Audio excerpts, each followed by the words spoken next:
This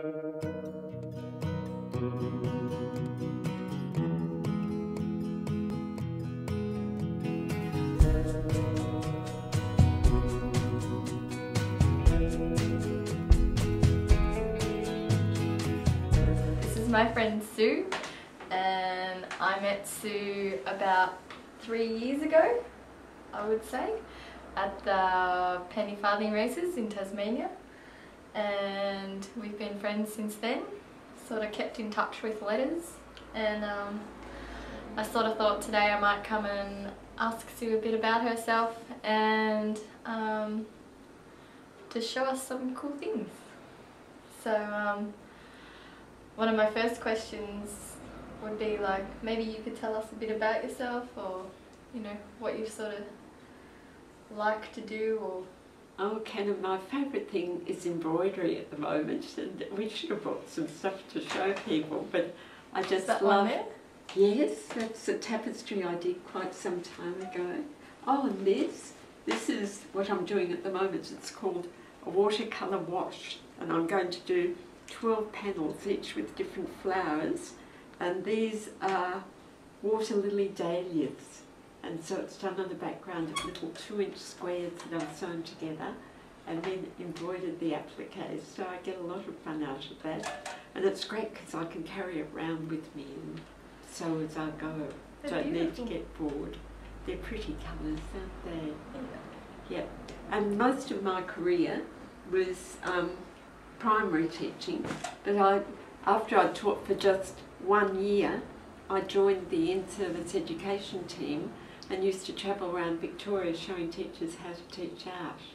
So we'd travel to an area and schools would close, and I'd take workshops or and demonstration lessons, and I was so lucky to have such a wonderful career, meeting really interesting people and getting fantastic results. It was in the days before there were art rooms in schools, so we used to show teachers how you could teach art really well in the classroom.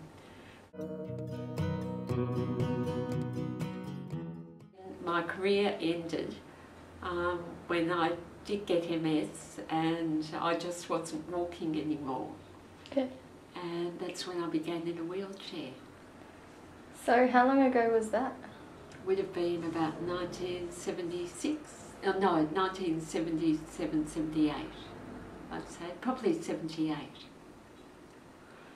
And, I had a tiny baby at the time, so it was a very traumatic period.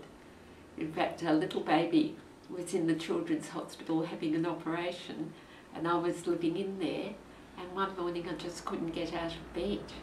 And you know, in that whole children's hospital, they couldn't find a wheelchair for an adult. So that was an amazing period too.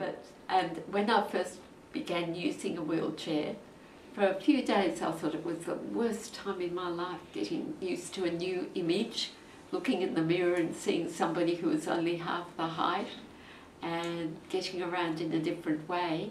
It wasn't long before I realised it was the best thing that could ever happen for somebody who isn't walking very adequately, because I was mobile and I was able to get from one end of the house to another and cook tea still and sweep floors and do all those things, and I've continued to do those ever since.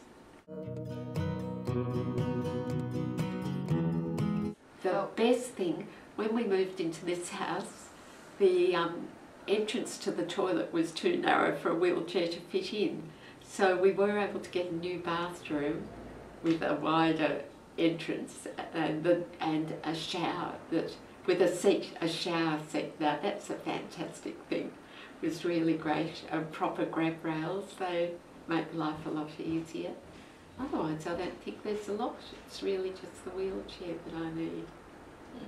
Oh, the one adaptation we made just a week ago was, now I'm getting elderly, getting out of a low bed isn't so easy. It's probably not so easy for anyone of my age.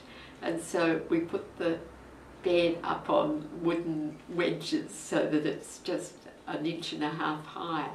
And that has improved the quality of my life no end.